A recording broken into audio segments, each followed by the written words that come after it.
Salut les mecs. Alors aujourd'hui on va parler de Bleach et tout particulièrement des 25 pires défauts du manga Bleach. Alors oui, là il s'agit effectivement d'une série culte qui a marqué des générations, dont je fais partie bien évidemment, que ce soit par son character design assez iconique, on va le dire, bon, les Araki, les Genryusai, les Mayuri Kurotuchi, bon, ce sont des personnages qui sont clairement iconiques. Voilà, on va quand même dire les termes. Les combats sont sympas, l'univers est intéressant, mais malheureusement, ce manga est loin d'être exempt de tout défaut. Que ce soit au niveau de ses personnages bien souvent sous-exploités, ses arcs précipités dans le meilleur des cas, et surtout des combats qu'on attendait et qui nous ont été hypés pendant des années et qui finalement ne sont jamais arrivés. Donc forcément, Bleach, on va le dire, est un manga qui a, plus souvent qu'à l'accoutumée, frustré ses fans dont nous faisons bien évidemment partie. Alors on va décortiquer tous ces défauts, tous ces 25 pires éléments de ce manga et de cet animé, et afin de voir pourquoi malgré tout, Bleach reste un classique, qu'on aime critiquer tout autant qu'aimer revoir, même si aujourd'hui on va surtout le critiquer.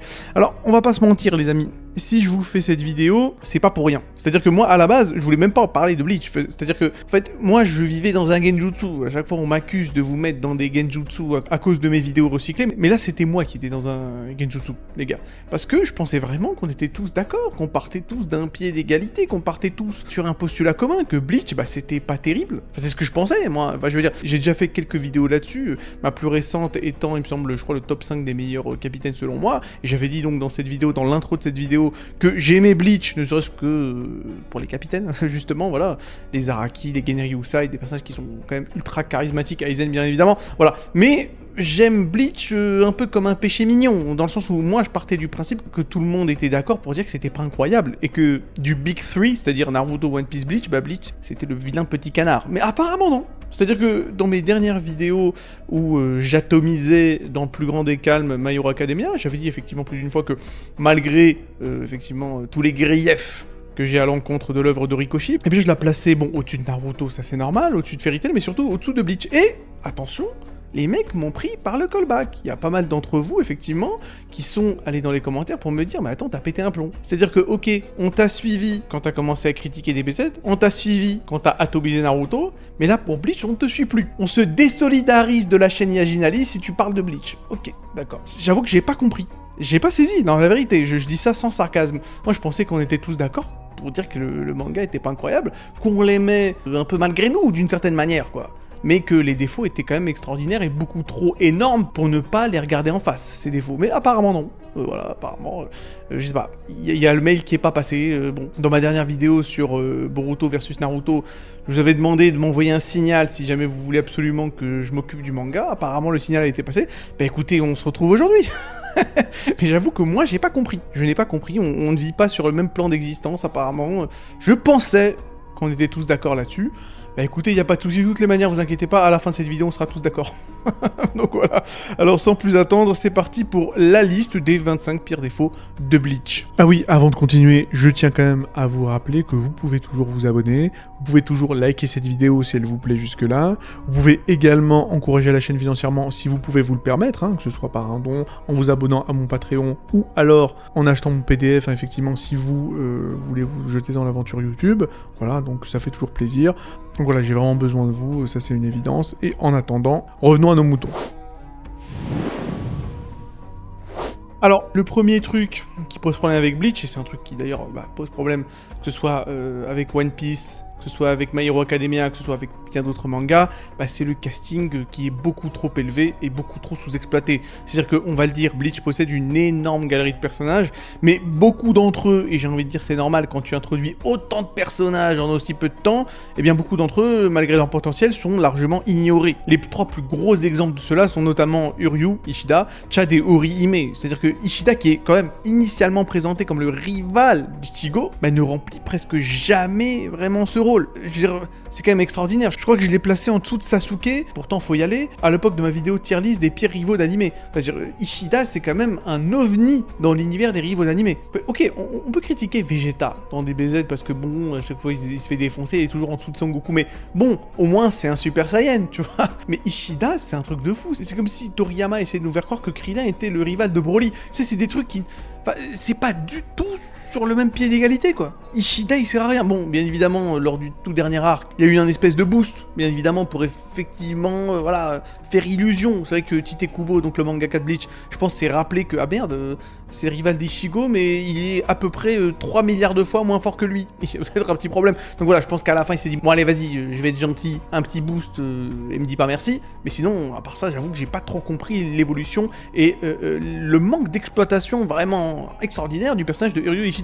Voilà, complètement incompréhensible. Et quand on part du principe que le gars est Quincy, quand même, c'est un héritage qui devrait être crucial pour lui, et qu'en plus, ça le pousse à rejoindre les Stan Ritter de façon un peu temporaire, bah, malgré tout ça, il n'interagit pratiquement pas avec les autres Quincy, ce qui laisse son développement, encore une fois, que ce soit émotionnel ou narratif, en grande partie inexploité.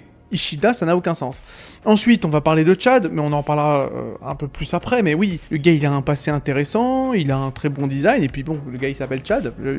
Oui, c'est une qualité. Il aurait clairement pu jouer un rôle beaucoup plus important dans la série, en tant que, quand même, l'un des seuls humains normaux de la série, en principe, hein, voilà. Mais il finit toujours et encore relégué au second plan, si ce n'est pas au 4e plan.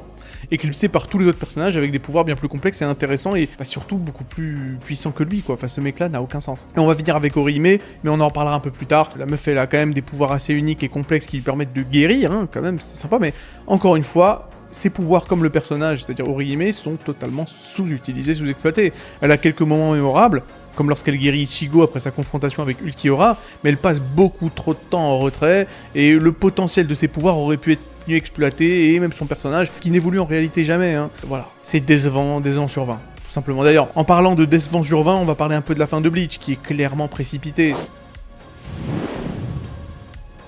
On parlait de la fin ultra précipitée de My Hero Academia.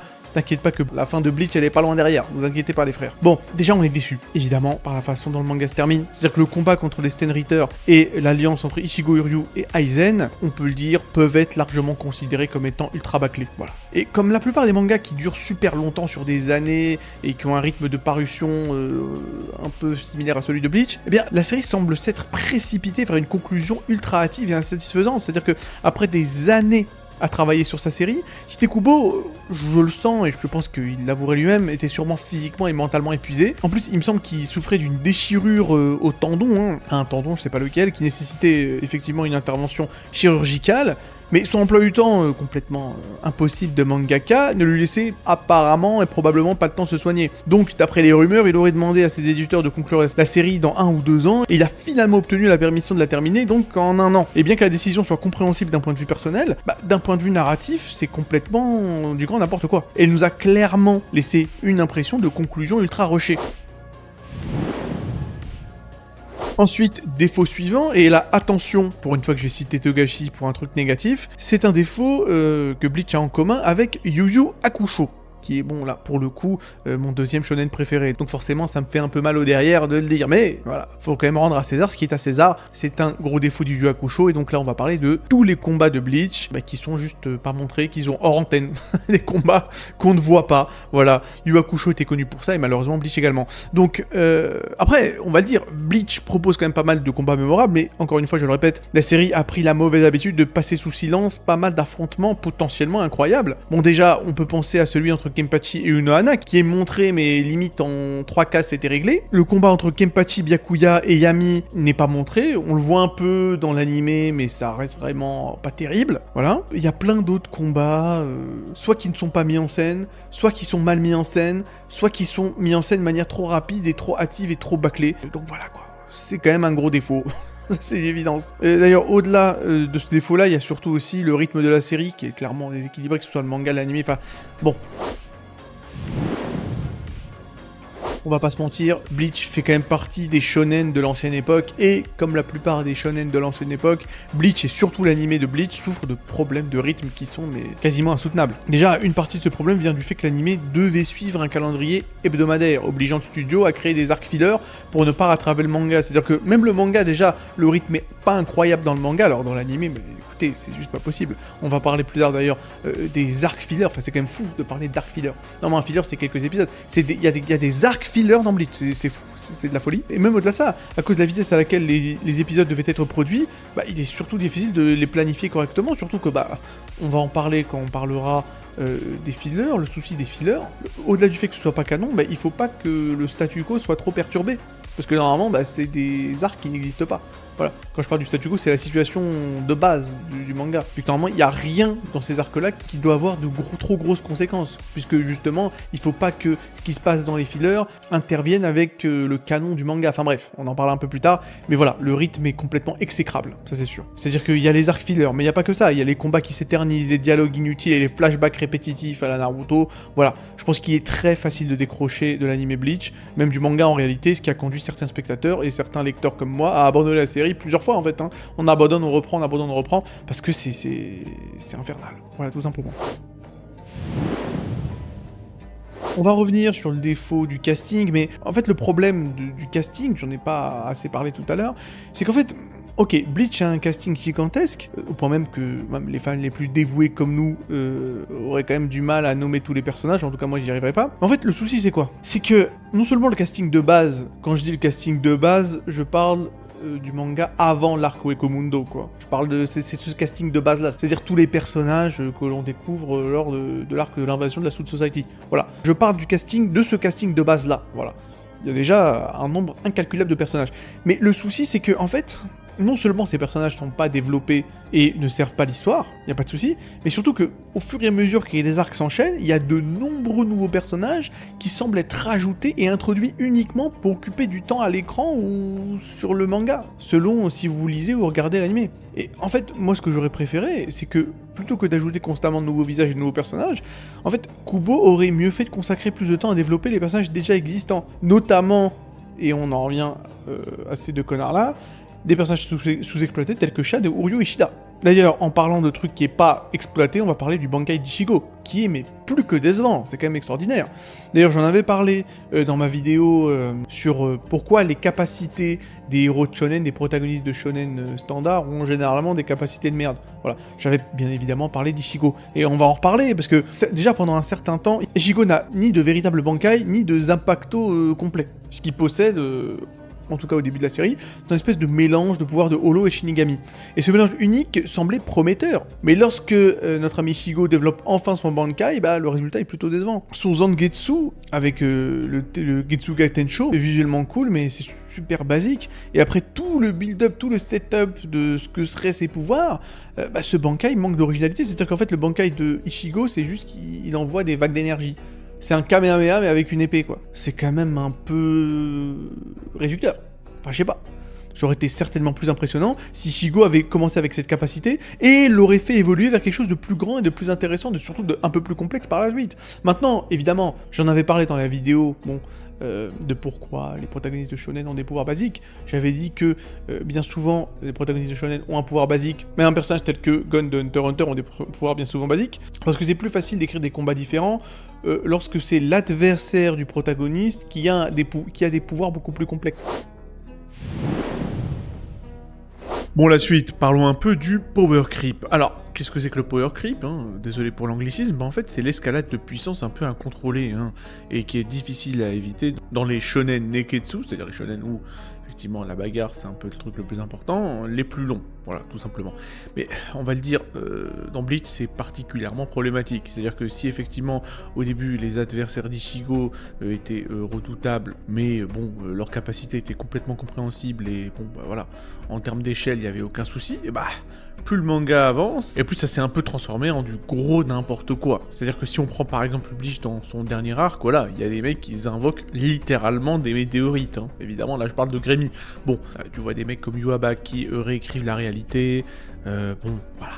qu'est-ce que tu veux que je te dise, c'est des pouvoirs qui n'ont ni queue ni tête. Et bon, encore une fois, Bleach n'est pas le seul, c'est-à-dire que la plupart des shonen neketsu ont un peu ce problème, hein, de power creep, de power, voilà, d'escalade de puissance qui part un peu en couille. Bien évidemment, on peut penser à Naruto, où au début de l'histoire, bah, tout était plus ou moins logique, c'est-à-dire que bon, il y avait les jutsu, il y avait le système tripartite, ninjutsu, taijutsu, genjutsu, qui marchait complètement, voilà, les signes ninja, qui permettaient effectivement de nerfer les ninjutsu les plus puissants, voilà, bon, plus ton ninjutsu était puissant et plus tu devais sortir pas mal de signes, donc ça nerfait la chose de manière naturelle, c'était parfait. Le problème c'est que dans Shippuden, voilà, on vire les signes ninja, les jutsu sont complètement, voilà,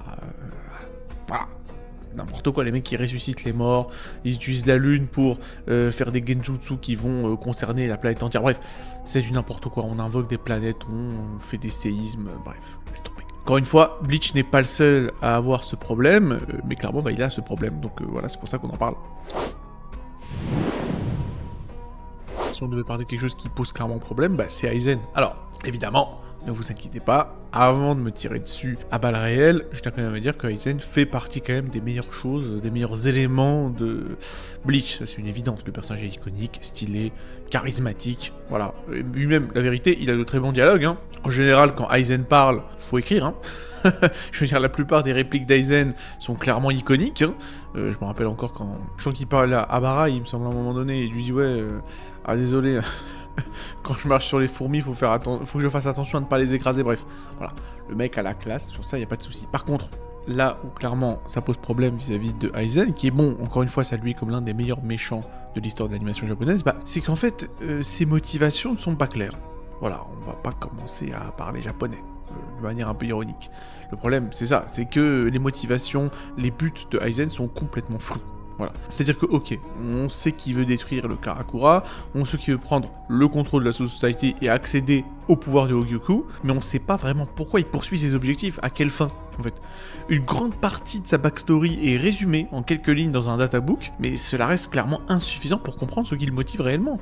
C'est-à-dire que on ne sait pas d'où Aizen sort, on ne sait pas ce qu'il veut, on ne sait même pas en réalité ce qui justifie une telle puissance. Ok, Ichigo est complètement surcheaté et on essaie de lui inventer, d'ailleurs on en parle un peu plus tard, une espèce d'arbre généalogique un peu grimé à la hâte, à la toute fin. C'est-à-dire que ouais non finalement vous savez, il est Fullbring, Shinigami, et en plus il est Quincy par sa mère. Voilà, bon, c'est du grand n'importe quoi, mais au moins il y a une volonté de justifier la puissance de Ichigo, quoi. A posteriori certes, mais au moins il y a une volonté. Avec Aizen il n'y a pas de volonté, on sait même pas d'où il sort. À la limite pourquoi pas?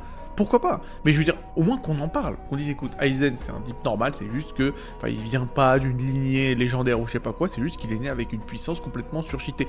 Y a pas de souci par rapport à ça, mais le problème c'est que les gens ne se posent même pas la question. On te donne un Aizen, un type qui est d'une puissance mais pharaonique, tu vois, sans vraiment qu'on prenne l'appel effectivement de l'expliquer. Les gens le prennent à face value, genre normal, sans essayer de se poser des questions. C'est pas normal qu'un mec soit aussi puissant. Il y a pas juste moyen de dire ouais, le mec il est pas normal, c'est pas normal qu'il soit aussi puissant.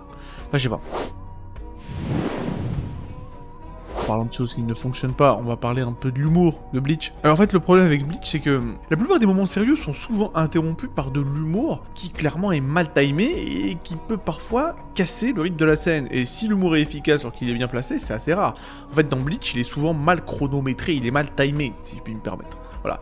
De plus, une partie de cet humour n'a pas vraiment bien vieilli, parce qu'il y a une grosse partie des vannes de Bleach qui tournent autour du trope du pervers, et c'est trop souvent utilisé, avec notamment des personnages comme Kon, hein, voilà, le petit ours en peluche pervers, qui enchaîne les gags de saignement de nez.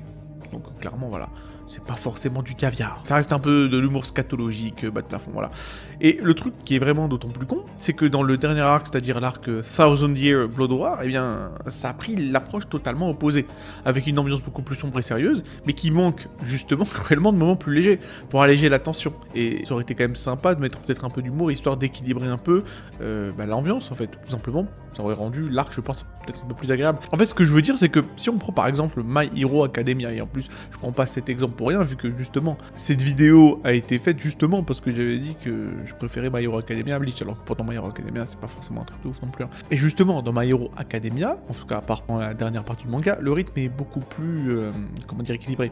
Dans le sens où il y a effectivement les arcs beaucoup plus lourds en termes d'enjeux, et ensuite après, il y a les arcs qui se passent à l'école, avec les différents examens, l'arc d'obtention du permis provisoire d'être un super-héros, bref, voilà.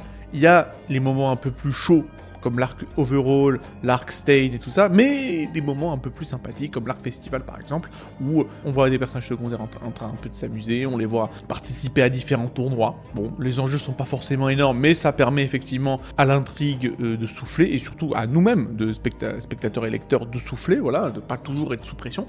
Moi je trouve que c'est quand même bien, alors que Bleach malheureusement a beaucoup de mal à gérer son rythme. Voilà, de toute façon j'en ai un peu parlé un peu avant, au niveau du rythme qui est pas forcément incroyable dans Bleach.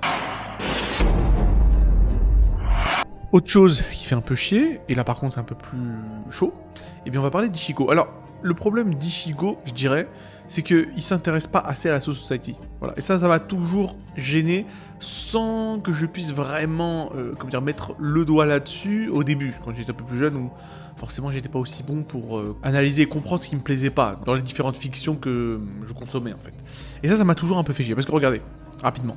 Ichigo, on est d'accord, c'est un excellent point d'entrée pour découvrir la Soul Society, puisque Ichigo, exactement comme nous au début de Bleach, eh bien, il ne connaît pas la Soul Society.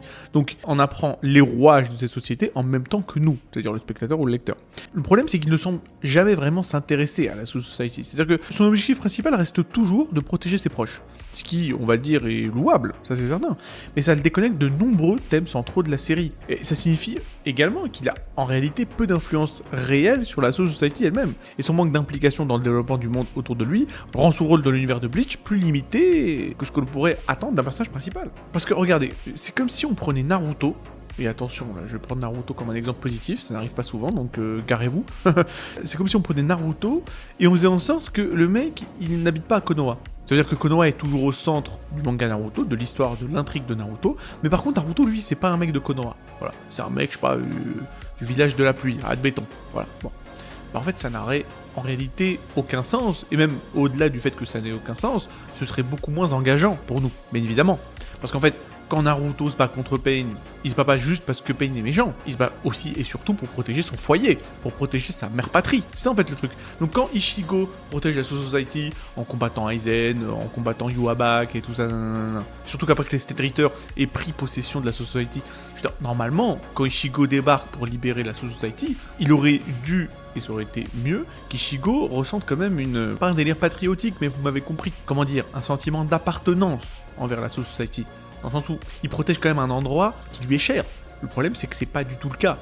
Ichigo ne s'intéressera jamais à la Soul Society. D'ailleurs, il ne deviendra jamais même un élément important du fonctionnement de la Soul Society. C'est-à-dire qu'encore une fois, si on prend Naruto, le mec il devient Hokage. Quoi qu'on pense de tout ça, bon, le mec il a quand même un impact sur le village. Il participe à la société de Konoha.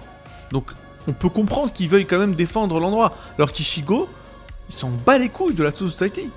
C'est ça en fait le truc, il en a rien à foutre et il ne participe même pas à la Soul Society, même au fonctionnement de cette société. C'est pas un membre de la Soul Society, c'est pas un membre du côté 13, cet endroit fonctionne parfaitement bien sans lui, et lui-même fonctionne parfaitement bien sur la Soul Society. Donc le fait que la plupart des intrigues tournent autour du fait de protéger la Soul Society contre Aizen, contre Yhwach et contre d'autres personnes, en fait, je sais pas, c'est un peu boiteux. En termes d'engagement, je dirais. Et pour continuer avec Ichigo, clairement, l'évolution constante de ses pouvoirs est complètement déroutante. On va pas se mentir, parce que oui, tout au long de la série, et je n'ai juste parlé un peu avant, Ichigo subit de nombreuses transformations, chacune avec des origines et des pouvoirs différents. C'est-à-dire qu'à chaque fois que Ichigo prend un level up, un power up, on essaie d'expliquer a posteriori que finalement, attention, il était à moitié Quincy, à moitié Fullbring, parce que clairement, l'arbre généalogique de Ichigo n'a strictement aucun sens. Parce qu'au départ, il devient un simple Shinigami, puis il développe des capacités de Holo, ce qui le transforme en Vizard, qui est donc un hybride entre un Shinigami et un Holo, ok. Mais plus tard, il débloque des pouvoirs de Fullbring, avant de récupérer ses pouvoirs de Shinigami. Et dans l'arc de la Thousand Year Blood War, donc le dernier arc, il est révélé qu'Ichigo est un mélange unique de Shinigami, Holo, Quincy et Fullbringer. Ça n'a strictement aucun putain de sens. De plus, son Bokai est brisé puis reforgé, et ça on en reparlera un peu plus tard, mais ça n'a aucun sens, parce que... Bref, on en reparlera juste un peu plus tard, mais on va parler de Mayuriko Otsushi, bref, ça n'a aucun sens. Ce qui modifie encore ses capacités, et cette accumulation de pouvoir, et surtout de justification complètement alambiquée pour justifier ses pouvoirs, ça rend difficile pour nous de suivre le chemin de Ichigo. Et ça crée clairement une confusion autour de son évolution constante et de ses capacités qui n'ont donc strictement aucun sens. De toutes les manières, à la fin, on se retrouve avec un Getsuka Denjo. Donc finalement, est-ce que ça valait le coup? Je sais pas. D'ailleurs, j'en parlais juste avant, et de toutes les manières, je ferai une vidéo là-dessus, mais oui, clairement, il y a beaucoup trop de trous de scénario dans Bleach. Il y a beaucoup trop d'incohérences, il y a beaucoup trop il y a beaucoup trop. Il y en a beaucoup trop. Désolé, on va pas se mentir. Le manga présente une multitude d'incohérences qui m'a frustré au plus haut point. Et encore une fois, un exemple évident de cela, c'est la déclaration de Mayuri Kurotsuchi. Attention, l'un de mes top 3 de mes personnages préférés dans Bleach, qui déclare effectivement au tout début de la série que si tu brises ton Zanpakuto en état de Bankai, il ne pourra pas être réparé. Pourtant plus tard, des personnages tels que Renji, Abarai, pour les intimes, et Byakuya réussissent à restaurer leur Bankai sans problème alors qu'ils ont été brisés, et évidemment Ichigo également. De plus, le processus de vieillissement des Shinigami n'est pas clair, bref, tu prends Itsugaya qui ressemble à un gamin alors que le mec il a plusieurs centaines d'années, tandis que d'autres personnages ne semblent ne jamais vieillir. Et même si Kubo a essayé plus ou moins de justifier ce délire de vieillissement, ça n'a clairement aucun sens, désolé. Ces incohérences sont non résolues et ça perturbe la cohérence de l'univers. Voilà, et on va dire que, à part le fait de spéculer, nous les fans, on sait pas trop quoi faire. Eh oui, évidemment. Voilà. De toutes les manières, encore une fois, je ferai une vidéo sur les incohérences de Bleach, comme d'hab. Vous me connaissez. Bon, maintenant, on va parler de quelque chose dont on a déjà un peu parlé, c'est-à-dire les power-ups qui sortent un peu du cul des protagonistes. Voilà. Et ça, encore une fois, c'est un défaut que Bleach a en commun avec beaucoup d'autres shonen neketsu. Et oui, notamment Fairy Tail, mais pas que. Et effectivement, on retrouve Bleach coupable de donner à ses personnages des pouvoirs inattendus afin de renverser des situations désespérées sans qu'il y ait aucun élément scénaristique qui a été posé avant. C'est ça le problème. Et cela arrive trop régulièrement. Dans les combats où un personnage tel que, Ichigo, Rukia ou même Yumishika, il se retrouve soudainement doté d'un pouvoir imprévu qui lui permet de gagner. Voilà. Juste avant, il y a une espèce de petit flashback où on voit Ichigo ou je ne sais qui en train de penser à ses amis et au fait qu'il doit protéger ceux qu'il aime. Et à la fin, bim, power up. Et bon, voilà. Vous connaissez plus ou moins la musique. C'est un phénomène qui devient particulièrement déroutant lors du dernier arc, où des personnages tels que Toshiro semblent obtenir des boosts de puissance à la dernière minute sans aucune explication. Et cette tendance, évidemment, et ça c'est le cas effectivement dans le roi de ce trope, c'est-à-dire, on en a déjà parlé, Fairy Tail, eh bien ça réduit la tension dramatique des combats de manière complètement irréversible. Car les fans que nous sommes savent que les héros finiront toujours par obtenir un pouvoir miracle à la dernière minute, plus un flashback un peu larmoyant, afin de l'emporter. Donc à la fin, on s'en bat les couilles. Voilà. C'est là par contre c'est quelque chose de beaucoup plus technique et je vais peut-être avoir un peu de mal à m'expliquer, mais plus d'une fois j'ai eu l'impression en regardant l'animé, c'est-à-dire que moi en fait j'ai d'abord regardé l'animé et ensuite j'ai lu le manga, justement plus d'une fois en regardant l'animé je voyais des combats canons et j'étais certain que rien qu'en termes de vibe du combat que je regardais, pour moi c'était du filler, alors que c'était pas du filler. Donc je vais avoir un peu de mal à m'expliquer, mais suivez-moi, je vous assure que j'arrive quelque part. En gros, il y a pas mal de combats principaux de Bleach qui donne l'impression d'être en fait du remplissage. C'est-à-dire que s'il y a effectivement des affrontements iconiques comme Ichigo versus Byakuya ou Grimmjow versus Ichigo, même si c'est iconique, effectivement, j'ai quand même encore le seum que Grimmjow se transforme en panthère, ça fait vraiment chier ça, mais bon, admettons. Bon, il y a ces combats iconiques, mais à côté, il y a pas mal de combats qui n'ont aucun impact sur l'intrigue, sur le statu quo et sur le scénario. Voilà, des personnages secondaires comme Shuei Izagi ou Inamori, voilà, El Famosa Inamori. Voilà, des combats qui semblent exister uniquement pour donner à ces personnages un moment de gloire un peu factice, sans réelle incidence sur l'intrigue principale. Et ces combats diluent clairement l'importance des affrontements majeurs, et bien que la série soit riche en action, tous les combats semblent pas nécessaires. Il y a beaucoup de combats où, quand je les vois, je me dis, ça fait partie du manga principal. C'est-à-dire que l'intrigue est la même au début comme à la fin du combat. Il n'y a rien qui a changé, aucun enjeu n'a été modifié, tout est la même chose, quoi. T'as juste vu 20 minutes de parlotte et de combat inutiles. Il n'y a même pas de mort, il n'y a personne qui meurt à la fin, je veux dire, c'est du filler absolu, quoi. C'est un peu chiant. On va parler un peu de tous ces personnages qui sont sous-développés. On en a un peu parlé au début de la vidéo, mais voilà. Malgré une vaste galerie de personnages fascinants, dans Bleach, beaucoup d'entre eux ne reçoivent jamais le développement qu'ils méritent. Si on prend par exemple Arizawa Tatsuki pour les intimes, eh bien voilà, elle est introduite comme une amie proche d'Ichigo avec une conscience spirituelle, mais son potentiel n'est jamais vraiment pleinement exploré, et elle finit par être reléguée au 4e plan. Ce problème s'étend également à des personnages tels que, je sais pas moi, Yuri Shui, évidemment dont le passé et les capacités sont partiellement explorées sans jamais vraiment être entièrement développés. Ça crée vraiment un sentiment de gâchis, parce que ces personnages qui ont bien souvent un super design, parce que Tite Kubo là-dessus, on peut pas le prendre à défaut, en termes de character design, pour moi, chez les shonen, il n'y a que Horikoshi qui est au-dessus de lui, hein. Je le dis clairement comme je le pense, hein. En termes de character design, Tite Kubo c'est le haut du panier, hein. Et la plupart de ces personnages sont très charismatiques, dès que tu les vois visuellement, tu te dis « Ah ouais, ils ont la classe », mais malheureusement, bah, bien souvent, ils sont pas développés. Voilà, c'est un peu... Bon, on va reparler de quelque chose dont j'avais déjà parlé un peu au tout début de la vidéo, mais oui voilà, Chad et Orihime sont complètement mis de côté sans qu'on comprenne vraiment pourquoi. Enfin, je comprends pourquoi techniquement, enfin je veux dire, c'est des défauts qui sont, j'ai envie de dire, consubstantiels quasiment au shonen. C'est-à-dire que, voilà, à l'époque de DBZ, c'était la même chose, voilà. Ça veut dire que si on part du principe qu'à partir de la Knamek, tous les mecs de la Z-Team dans DBZ ne servent plus à rien, voilà, on sait que c'est quelque chose qui est consubstantiel au shonen. Ce qui est con parce que à l'heure d'aujourd'hui, c'est plus vraiment le cas. Et c'est pour ça que, lors d'une de mes vidéos où je critiquais DBZ, j'avais dit que à chaque fois on me casse la tête, on me reprend un peu par le callback, en me disant ouais, tu critiques DBZ, mais sans DBZ, tes shonen neketsu préférés n'existeraient pas, nommément Yu Yu Hakusho et bien évidemment Hunter x Hunter, hein, Togashi Forever comme vous le savez, et je suis tout à fait d'accord avec ça, mais je l'ai toujours dit, Togashi et bien d'autres mangaka se sont beaucoup plus inspirés des défaites et des problèmes, des défauts de DBZ, plutôt que de s'inspirer de ses qualités. Voilà. Je dirais que c'est plus ça, et clairement c'est ça.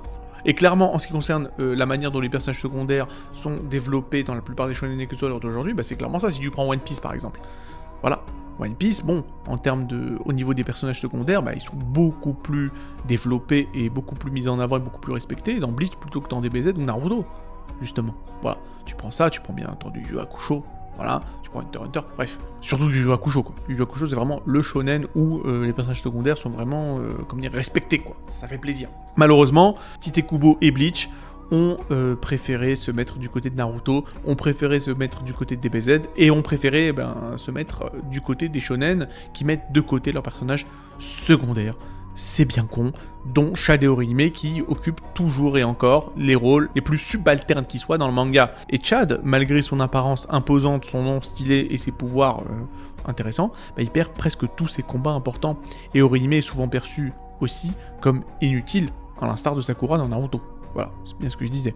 Et ces deux personnages finissent clairement par être relégués au second plan, si ce n'est pas au cinquième plan, et leur contribution à l'histoire devient de plus en plus minime au fur et à mesure que la série avance. Et on se demande pourquoi ils sont encore là, quoi. Et encore une fois, ce que je dis de Chad et Orihime, je peux le dire x3 en ce qui concerne notre ami Ryu Ishida. Parlons un peu de la relation entre Ichigo et Orihime. Alors, ça va nous permettre effectivement de revenir un peu sur la fin des ventes de Bleach. Bon, alors rapidement, je n'ai pas envie de trop perdre mon temps là-dessus parce que ça m'intéresse pas tant que ça, mais quand même, faut en parler. En fait, le fait qu'Ichigo termine l'histoire avec Orihime qui se marie avec elle et qui des gosses, plutôt qu'avec Rukia, c'est clairement un point de discorde parmi la plupart des fans. Moi, pour être tout à fait honnête avec vous, j'en ai absolument rien à secouer. Cela étant dit, en termes d'écriture, je peux me mettre plus ou moins avec les mecs qui ont le seum. Dans le sens où, attention, tout au long de la série, la relation entre Ichigo et Rukia semble bien plus naturelle et émotionnellement solide plutôt que la relation entre Ichigo et Orihime. C'est-à-dire que Rukia et Ichigo sont deux personnages qui partagent un lien profond dès le début du manga. Il faut quand même ne pas oublier que c'est grâce à Rukia que notre ami Ichigo devient Shinigami. C'est pas rien du tout, quoi. Voilà.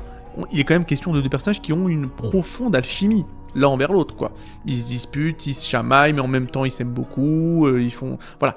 Il y a quand même un truc qui se passe entre les deux. Alors que, en revanche, la relation entre Ichigo et Orihime n'a jamais eu la même intensité, ce qui a rendu leur couple final inattendu et surtout insatisfaisant pour beaucoup. Et voilà, je sais pas. Moi, si vous voulez mon avis, et j'en parlerai je pense également dans ma vidéo sur les incohérences de Bleach, c'est que, comment dire, au Japon, et encore une fois, attention, là je pars un peu dans une tangente, et il est très possible que j'ai tort, mais complètement parce que je suis loin d'être un expert du Japon et de la culture japonaise, mais voilà, je vais quand même tenter une petite analyse, voilà, hors circuit. C'est que, selon moi, il me semble qu'au Japon, il y a quand même cette idée de, ouais, la femme avec laquelle tu te maries doit quand même avoir des qualités de waifu, entre guillemets, c'est-à-dire, bon, la meuf, elle doit tenir la maison, elle doit être gentille, douce, voilà, maternelle, et c'est exactement ce qu'est Orihime, hein, voilà, bon. Alors que Rukia, elle est beaucoup plus garçon manqué, bon, voilà, beaucoup moins waifu entre guillemets, voilà. Je pense que c'est peut-être pour ça, et ça expliquerait aussi pourquoi Naruto s'est mis avec Hinata à la fin du manga, alors que pourtant, clairement, il avait beaucoup plus d'alchimie, et a passé mais infiniment plus de temps avec Sakura, et a eu beaucoup plus d'interactions avec Sakura plutôt qu'il en ait eu avec Hinata. Donc voilà, pour moi, je pense que c'est une question surtout de culture japonaise. Dans le sens où, bon, c'est le héros de ton manga, il va quand même se mettre avec une femme, comment dire, féminine, quoi. dans la féminité telle que les Japonais se l'imaginent. Voilà. Je pense que c'est ça. Je peux me tromper. Ça peut peut-être être autre chose. Je ne sais pas. Le sujet où là, clairement, je suis certain, c'est que le fait que Bleach a un schéma narratif qui est clairement répétitif. Et ça, c'est sûr, parce que l'un des défauts majeurs de Bleach, c'est surtout sa tendance à répéter ses arcs narratifs. Par exemple, après l'arc de la Soul Society, où Ichigo et ses amis envahissent le monde des Shinigami afin de sauver Rukia, eh bien, le manga reproduit pratiquement le même schéma, eh bien, dans l'arc du Weiko Mundo, avec Orihime dans le rôle de la captive cette fois. Et cette répétition rend l'histoire complètement prévisible et enlève une grande partie de la surprise. Parce que le problème, c'est qu'on sait déjà exactement comment les événements vont se dérouler. Enfin bref, regardez les gars. Tite Kubo, il a quand même cette réputation d'être un mec un peu paresseux en ce qui concerne l'écriture. Voilà. On le sait tous, lui-même l'a avoué, il me semble, dans de multiples interviews, il a jamais vraiment eu de storyboard pour son manga. C'est-à-dire c'est un peu le mec qui se lève un peu tous les jours pour essayer de voir, moi alors, qu'est-ce que je vais faire avec mes personnages? C'est ça qui est un peu con, tu vois. Ce qui fait que, bien souvent dans Bleach, et on verra ça dans ma vidéo sur les incohérences de Bleach, eh bien, il y a pas mal de retcon, il y a pas mal de rétro-continuité, il y a pas mal de trucs qui ont été modifiés a posteriori pour faire en sorte que ça puisse avoir sens, justement, notamment l'arbre généalogique d'Ichigo, mais pas que. On sent quand même que le mec s'en bat un peu les steaks, de rendre tout ça cohérent et consistant. Voilà. Il invente un peu son histoire au fur et à mesure, mais malheureusement, ça peut effectivement faire illusion lorsque ton manga est court. Par contre, quand ton manga a je ne sais combien de tomes, quasiment plus de 50 tomes, je sais plus combien, voilà, bah malheureusement, ça passe pas en fait. Ça passe clairement pas. Puisqu'on parlait du Weiko Mundo et de l'arc de la Society, bah justement, on va parler d'un des clichés que Bleach utilise le plus souvent, c'est les clichés de la demoiselle en détresse. En fait, c'est l'utilisation excessive de ce trope qui est chiant, voilà. C'est-à-dire que dans l'arc de la Society, il y a Rukia, effectivement, qui passe d'un personnage fort à une captive, directement, que l'on doit secourir et qui est incapable même de marcher toute seule. C'est un truc de ouf. Même à la toute fin de l'arc, tu la vois, elle est toujours dans les bras de quelqu'un, que ce soit Renji, que ce soit Byakuya, la meuf, elle peut même plus marcher, quoi. C'est un point d'inutilité quand même extraordinaire. Et ce schéma se répète presque à l'identique avec Orihime durant l'arc du Weiko Mundo. Et ce trope, déjà vu à maintes reprises, finit par affaiblir les personnages féminins et rend certaines intrigues inutiles. Notamment dans le cas d'Orihime, dont l'enlèvement ne sert clairement pas à grand chose. Voilà. Et ça rend le personnage encore plus inutile. Déjà qu'elle était totalement inutile avant, alors laisse tomber maintenant. Bon, maintenant, parlons encore une fois d'un autre problème, les fillers. Alors, j'en ai déjà parlé effectivement un peu des fillers, mais en fait, le problème de Bleach, c'est qu'il a carrément des arcs fillers. C'est quand même fou. Pour moi, c'est fou, parce que là, il s'agit pas de quelques épisodes qui servent à rien, histoire d'eux. Là, il est question de fillers qui font sens, quoi, qui sont liés les uns avec les autres. C'est un niveau de dégueulasserie totale. Voilà, il y a certains arcs fillers qui n'existent pas dans le manga et qui sont inutiles, qui changent pas le statu quo et qui ne sont pas canons, qui occupent plusieurs saisons complètes de l'anime. C'est de la folie furieuse. Et bien que certains de ces arcs proposent parfois des idées intéressantes, comme par exemple la rébellion des Impactos, ils n'apportent souvent rien à l'intrigue principale, ce qui est totalement normal parce qu'ils ne sont pas canons. Un filler ne peut pas changer le statu quo, parce que sinon, le manga qui ne contient pas ce filler va devoir donc forcément être modifié vis-à-vis de quelque chose qui techniquement n'existe pas dans son canon. Ça n'a aucun sens. Et clairement, ça m'a découragé plus d'une fois de suivre l'histoire sans interruption. Moi, en général, l'anime Bleach, même le manga, j'abandonne, je recommence, j'abandonne, je recommence. C'est quand même complexe, et l'anime, c'est juste pas possible. Enfin bref. Bon, autre défaut que Bleach a, et qui est très commun dans le monde des shonen neketsu, c'est le fait que la plupart des protagonistes ne meurent presque jamais. Voilà, on en a beaucoup parlé vis-à-vis de My Hero Academia, lors de mes nombreuses vidéos sur les critiques de My Hero Academia, oui, clairement, voilà, comme de nombreux shonen, les protagonistes de Bleach semblent bénéficier d'une armure scénaristique qui les empêche de mourir. Peu importe à quel point ils sont blessés, voilà, on peut penser à Inamori, bien évidemment, ils finissent toujours par se rétablir. Et on peut penser également à Byakuya. Voilà, cette absence réelle de conséquences rend certains combats, et même la plupart des combats, moins tendus. Parce qu'on sait tous que, de toutes les manières, nos personnages préférés survivront quoi qu'il arrive. Et c'est vraiment chiant, c'est vraiment super chiant. C'est vraiment ultra chiant. C'est-à-dire que si tu prends par exemple Inamori, tu te dis pourquoi la meuf elle meurt pas? Elle n'a pas d'impact sur l'intrigue. La meuf elle se fait planter par tout un chacun. Elle se fait planter par Aizen, elle se fait planter par Isugaya, elle se fait planter par tout le monde. Même moi je crois que je l'ai plantée. Voilà, je suis même pas certain. C'est pour vous dire, pourquoi la meuf elle meurt pas? Il y a trop de personnages dans Bleach. Écoutez, si tu crées beaucoup trop de personnages, pour éviter que ton univers soit complètement rempli au goulot avec des personnages dont tu n'as toutes les manières pas le temps de développer, autant les crever. Ça permet effectivement d'instaurer une ambiance un peu, sombre et lourde, avec des enjeux sérieux dans ton manga. Le problème, c'est que t'inventes des personnages, tu peux pas les développer, mais tu refuses de les tuer. C'est quand même complexe. Si on prend par exemple le cas de Byakuya, encore une fois, c'est honteux. À la base, le gars, il était mort. C'est juste que derrière, il y a eu une escouade des fans japonais, même des fans en termes généraux, qui sont venus pour menacer Tite Kubo de ressusciter Byakuya. Je sais pas ce qui s'est passé. Bon, Kubo s'est dit, vas-y, allez, niquez vos races, je ressuscite Byakuya et arrêtez de me casser les couilles. Donc voilà quoi, c'est con. C'est con, et à la fin, il y a personne qui crève. Il y a personne qui crève dans ce truc. Le seul mec qui crève, c'est Genri Usai, quoi. L'un des meilleurs personnages. Inamori, elle meurt pas, mais Genri Usai, il doit crever, quoi. C'est terrible. Franchement, ça se tapait l'arrière-train par terre. Bon, alors, bah écoutez, on va arrêter la vidéo ici, en espérant qu'elle vous ait plu. Dites-moi s'il y a d'autres choses sur Bleach que vous voudriez que je tacle, hein, voilà.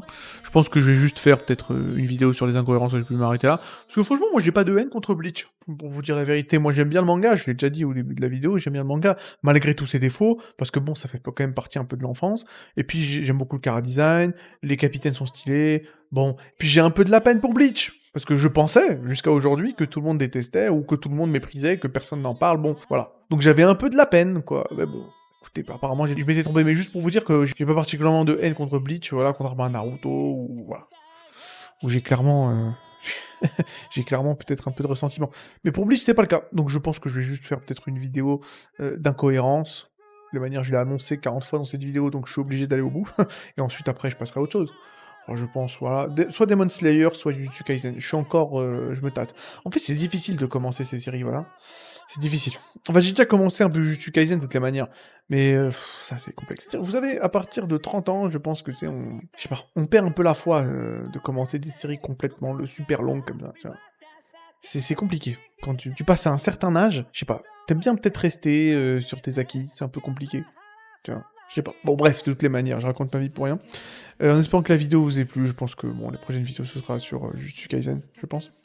En tout cas, j'ai déjà fait une vidéo sur Chainsaw Man, je sais pas si elle est déjà sortie. Hein. Voilà. Une seule vidéo sur Chainsaw Man, ça suffit, hein. Je pense pas en faire plusieurs. Donc voilà. En espérant que la vidéo vous ait plu, abonnez-vous pas encore à la chaîne, prenez soin de vous, à la prochaine. 僕らは負けを知らない